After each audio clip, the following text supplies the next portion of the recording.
In the vicinity of Washington, New Hampshire, there were two other men along with Frederick Wheeler who were instrumental in the history of the Sabbath: T.M. Preble and Cyrus Farnsworth. T.M. Preble wrote a tract entitled Tract, showing that the seventh day should be observed as a Sabbath. This tract was very influential, for it found its way to Parrot Hill, Maine, and also to the home of Joseph Bates. Bates read it and was convinced of it, but wanted to investigate further.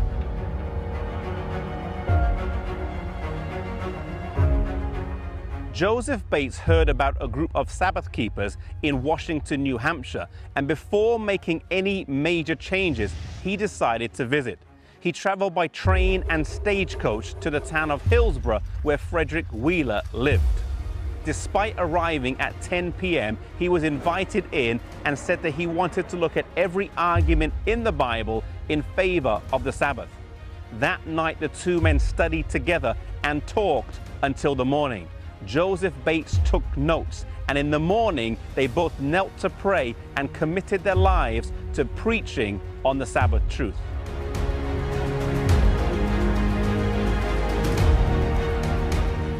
The next day, the two men traveled 12 miles to the home of Cyrus Farnsworth.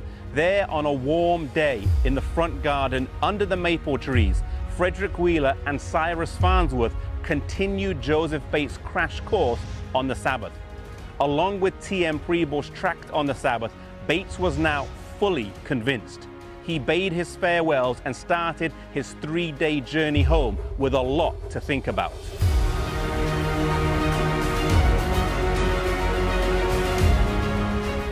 Arriving back in Fairhaven, he was walking home from the train depot when he met his neighbor, James Madison Monroe Hall, as he was crossing the bridge from New Bedford to Fairhaven. Bates was greeted with the question, "What's the news, Captain Bates?" To which he responded, "The news is that the seventh day is the Sabbath." After a short conversation, Bates arranged to meet with Mr. Hall and the other Advent believers to study this subject out. By the next Sabbath, Mr. Hall was a Sabbath keeper and his wife the week after.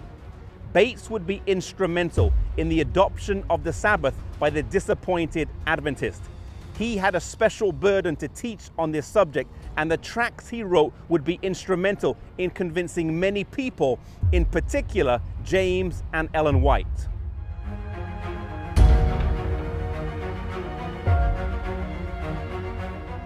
Joseph Bates was at home writing when his wife came in and said she needed some more flour to finish the baking.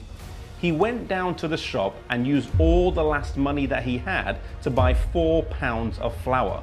His wife Prudence was very upset. Firstly, that he had used all the money that they had, and secondly, that he only had enough to buy 4 pounds of flour. She asked him what he was going to do, to which he responded he was going to write a book on the Sabbath and spread it to the world. About half an hour later, he was impressed to go to the post office, and when he arrived, there was a letter for him. He didn't have enough money to even pay for the postage, but asked the postmaster if he would open it. When he did, he found there was a $10 bill inside, and he used this money to buy a more generous supply of groceries and also to arrange for the printing of his next tract.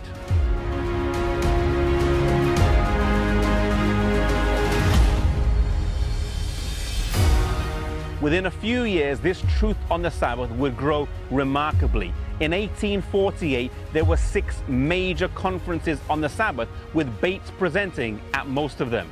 After the great disappointment of 1844 and the scattering that the various winds of doctrine would cause after this, God was using this truth to gather his people around. Proverbs 4 verse 18 says that the path of the just is as a shining light that shines ever brighter unto the perfect day. God was slowly leading his people back to a full understanding of his word. May we follow God as he leads us day by day and step by step.